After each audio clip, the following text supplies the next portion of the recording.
Tudo bem, galera? Tudo bem, família? Vamos para o nosso vídeo de hoje. Hoje estaremos fazendo a leitura do capítulo 17 de Mateus, tá? Faremos a leitura e depois, então, como de costume, teremos a explicação daquilo que a gente leu. Vamos lá? Mateus 17, estarei lendo na versão NTLH. Diz assim: 6 dias depois, Jesus foi para um monte alto, levando consigo somente Pedro e os irmãos Tiago e João. Ali eles viram a aparência de Jesus mudar. O seu rosto ficou brilhante como o sol e as suas roupas ficaram brancas como a luz. E os 3 discípulos viram Moisés e Elias conversando com Jesus.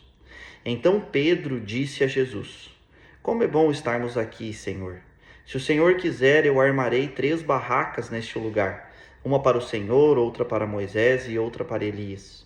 Enquanto Pedro estava falando, uma nuvem brilhante os cobriu e dela veio uma voz que disse: Este é o meu filho querido, que me dá muita alegria. Escutem o que ele diz. Quando os discípulos ouviram a voz, ficaram com tanto medo que se ajoelharam e encostaram o rosto no chão. Jesus veio, tocou neles e disse: Levantem-se e não tenham medo. Então eles olharam em volta e não viram ninguém, a não ser Jesus. Quando estavam descendo do monte, ele lhes deu esta ordem: Não contem para ninguém o que viram até que o Filho do Homem seja ressuscitado. Então os discípulos perguntaram: Por que os mestres da lei dizem que Elias deve vir primeiro? Ele respondeu: É verdade que Elias vem para preparar tudo. Porém, eu afirmo a vocês que Elias já veio e não o reconheceram, mas o maltrataram como quiseram. Assim também maltratarão o Filho do Homem. Então os discípulos entenderam que Jesus estava falando a respeito de João Batista. Versículo 14. Quando eles chegaram perto da multidão, um homem foi até perto de Jesus, ajoelhou-se diante dele e disse: Senhor, tenha pena do meu filho. Ele é epilético e tem ataques tão fortes que muitas vezes cai no fogo ou na água. Eu o trouxe para os seus discípulos a fim de que eles o curassem, mas eles não conseguiram. Jesus respondeu: Gente mais sem fé, até quando ficarei com vocês? Até quando terei de aguentá-los? Tragam o menino aqui. Então deu uma ordem, o demônio saiu e no mesmo instante o menino ficou curado. Depois os discípulos chegaram perto de Jesus em particular e perguntaram: Por que foi que nós não pudemos expulsar aquele demônio? Jesus respondeu: Foi porque vocês não têm bastante fé. Eu afirmo a vocês que isto é verdade. Se vocês tiverem fé, mesmo que fosse do tamanho de uma semente de mostarda, poderiam dizer a este monte: Saia daqui e vá para lá, e ele iria. E vocês teriam poder para fazer qualquer coisa. Mas esse tipo de demônio só pode ser expulso com oração e jejum. Versículo 22. Um dia os discípulos estavam se reunindo na Galiléia e Jesus disse a eles: O Filho do Homem será entregue nas mãos dos homens. Eles vão matá-lo, mas 3 dias depois ele será ressuscitado. E os discípulos ficaram muito tristes. Versículo 24. Quando Jesus e os discípulos chegaram à cidade de Cafarnaum, os cobradores do imposto do templo foram perguntar a Pedro: O mestre de vocês não paga o imposto do templo? Paga sim, respondeu Pedro. Depois Pedro entrou em casa, mas antes que falasse alguma coisa, Jesus disse: Simão, o que é que você acha? Quem paga impostos e taxas aos reis deste mundo? São os cidadãos do país ou são os estrangeiros? São os estrangeiros, respondeu Pedro. Certo, disse Jesus. Isso quer dizer que os cidadãos não precisam pagar. Mas nós não queremos ofender essa gente. Por isso, vá até o lago, jogue o anzol e puxe o primeiro peixe que você fisgar. Na boca dele você encontrará uma moeda. Então vá e pague com ela o meu imposto e o seu. Até aí. Então, no capítulo 17 de Mateus, nós teremos uma história muito conhecida, tá? Que é a história da transfiguração de Jesus. O texto vai nos contar, né, que Jesus ele sobe num alto monte e ele leva consigo Pedro, Tiago e João, tá? É importante entender que esses 3 apóstolos eles eram, entre aspas, os principais entre os 12. Depois o apóstolo Paulo, né, nas suas cartas, ele chega a chamar esses apóstolos de colunas, tá? Então por isso que são eles os escolhidos, né, para esse momento. vai dizer então que o rosto de Jesus ficou brilhante e que as roupas ficaram brancas, né? Brancas como a luz. E os 3 discípulos viram Moisés e Elias conversando com Jesus. Pedro então pergunta, né, se o Senhor Jesus não quer que ele construa ali 3 barracas para eles, né? Enquanto Pedro estava falando, vai dizer que apareceu então uma nuvem e os cobriu, né? E dessa nuvem saiu uma voz, e essa voz disse: "Este é o meu filho querido, que me dá muita alegria. Escutem o que ele diz." Os apóstolos então ficaram com muito medo, se ajoelharam, né? Colocaram o rosto no chão. Jesus vem então, toca neles e diz, né, não tenham medo, se levantem, não tenham medo, enfim, né? Então eles começam a descer o monte e Jesus pede que eles não contem nada a ninguém. A centralidade do que a gente precisa entender aqui, né, do porquê desses acontecimentos, é que aqui nós temos 3 representantes juntos, tá? Moisés, Elias e Jesus. Moisés e Elias são personagens muito importantes do Antigo Testamento. Moisés é o representante da lei, foi por meio dele que Deus deu a lei, então, para os judeus, tá? Elias, ele é o representante dos profetas.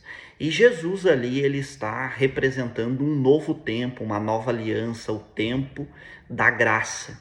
Então, quando essa voz do céu vem e diz: "Este é o meu filho, escutem o que ele diz", em outras palavras, né, precisamos entender que o tempo da lei e dos profetas acabou e agora nós temos então um novo tempo, que é o tempo da nova aliança, o tempo da graça, tá? O tempo de Cristo Jesus.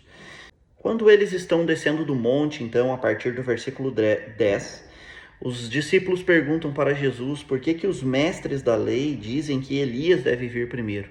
Possivelmente essa pergunta tinha a ver com o fato de eles terem visto Elias no monte, né? Então Jesus responde que sim, que Elias virá primeiro, tá? Para preparar tudo. E ele então diz que Elias já veio e eles não o reconheceram, mas eles maltrataram Elias e assim também maltratarão o Filho do Homem. E no versículo 13, então, vai dizer que os discípulos entenderam que Jesus estava falando a respeito de João Batista. O que João Batista tem a ver com Elias, tá? Há uma profecia, né, entregue pelo um anjo ao pai de João Batista, que está no livro de Lucas, tá? Lucas capítulo 1, versículo 17. Antes mesmo do nascimento de João Batista, um anjo aparece então para o pai dele e fala sobre ele, né? Sobre o nascimento desse menino que é João Batista, né? E ele diz assim, ó: "Ele será mandado por Deus como um mensageiro e será forte e poderoso como o profeta Elias", tá? Então, e há muitas similaridades também entre João Batista e Elias, tá? Alguma delas. Ambos viviam no deserto, ambos confrontaram governantes, ambos chamam Israel ao arrependimento, ambos são descritos usando roupas de pelos e cinto de couro. Então, além dessa palavra desse anjo, que é uma profecia, né, a respeito de João Batista, nós temos também todas essas similaridades, tá bom? Depois nós teremos então a partir do versículo 14 ali a cura de um menino. Eles descem do monte, quando eles chegam lá, um pai vem até Jesus e diz, né: "Senhor, tenha pena do meu filho, ele é epilético, ele tem ataques, cai no fogo e na água." Na verdade, o que ele tinha era um demônio, né? "Eu trouxe ele para os seus discípulos", ou seja, os discípulos que não haviam subido no monte com Jesus, né? "Mas eles não conseguiram curar o meu filho", né? Isso que aquele pai diz. Então Jesus dá uma ordem àquele demônio e no mesmo instante o menino ficou curado. Aquele demônio sai então daquele menino, né? Os discípulos perguntam então em particular para Jesus por que eles não puderam expulsar aquele demônio, e Jesus responde que é porque eles não tinham fé o suficiente, tá? A fé deles era pequena. Jesus então faz a afirmação que se eles tivessem fé, se a fé deles fosse do tamanho de um grão de mostarda, que era uma semente muito pequena, né? Eles poderiam então dar ordem a um monte, né? É isso que ele diz lá no versículo 20, né? Eu afirmo a vocês que isto é verdade. Se vocês tiverem fé, mesmo que fosse do tamanho de uma semente de mostarda, poderiam dizer a este monte: saia daqui e vá para lá, e ele iria. E vocês teriam poder para fazer qualquer coisa. E no versículo 21, então, tem uma outra afirmação, né? Mas esse tipo de demônio só pode ser expulso com oração e jejum, ou seja, né? É necessário ter uma vida consagrada ao Senhor. No versículo 22 e 23, Jesus fala novamente sobre a sua morte. E depois, então, a partir do versículo 24, nós teremos um acontecimento ali muito interessante, né? Que aqui eu já queria utilizar também esse texto para fazer uma breve aplicação nas nossas vidas. Vai dizer que os cobradores do imposto do templo perguntam para Pedro, né? O mestre de vocês não paga o imposto do templo? E Pedro responde: paga sim. Pedro então sai dali, vai para casa, e quando ele chega lá, antes mesmo que ele fale qualquer coisa, Jesus começa a questionar Pedro, né? Simão, o que você acha? Quem paga impostos e taxas aos reis deste mundo? São os cidadãos do país ou são os estrangeiros? São os estrangeiros, Pedro responde, né? Porque os cidadãos do país não pagavam imposto, ou seja, Jesus ele não tinha a responsabilidade de pagar aquele imposto porque ele era um cidadão daquele país, né? E Jesus então responde: certo. Isso quer dizer então que os cidadãos não precisam pagar, né? Jesus afirma. E Jesus então diz no versículo 27, mas nós não queremos ofender essa gente, por isso vá até o lago, jogue o anzol, puxe o primeiro peixe que você fisgar, e na boca dele você encontrará uma moeda, então vá e pague com ela o imposto meu e o seu, tá? Muito interessante essa história, né? Uma coisa que eu acho muito interessante, né? Que Jesus ele diz a seguinte coisa, né? Nós não queremos ofender essa gente.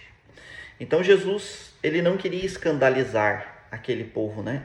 E então, mesmo ele sabendo que ele não precisava pagar, ele não estava disposto a comprar aquela briga, vamos dizer assim, a ofender aquela gente, né? A entrar em tal discussão. Então ele paga, né? Ele paga. Isso nos ensina algo, né? Que nem toda discussão vale a pena. Nem toda discussão vale a pena.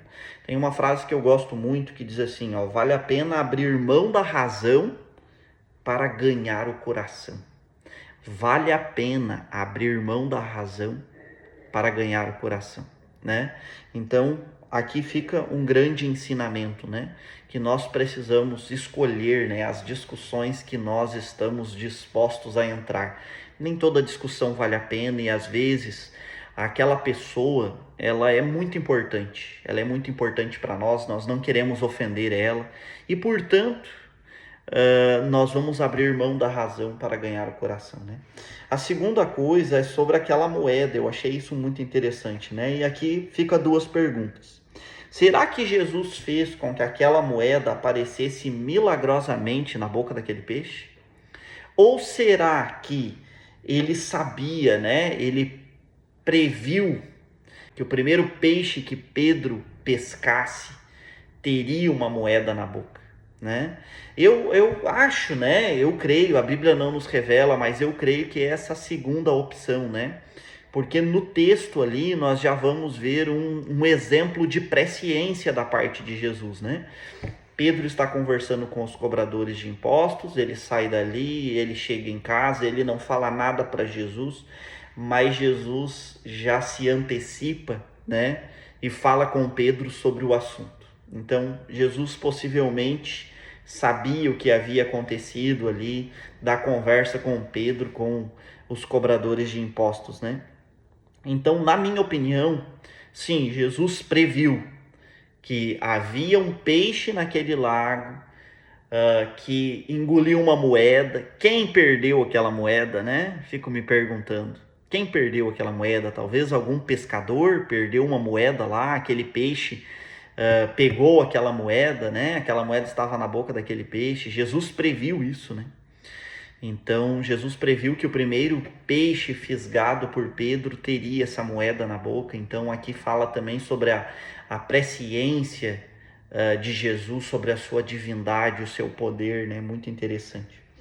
Então nós não temos certeza, né? Se Jesus fez com que aquela moeda aparecesse milagrosamente ou se ele previu que aconteceria daquele jeito, né?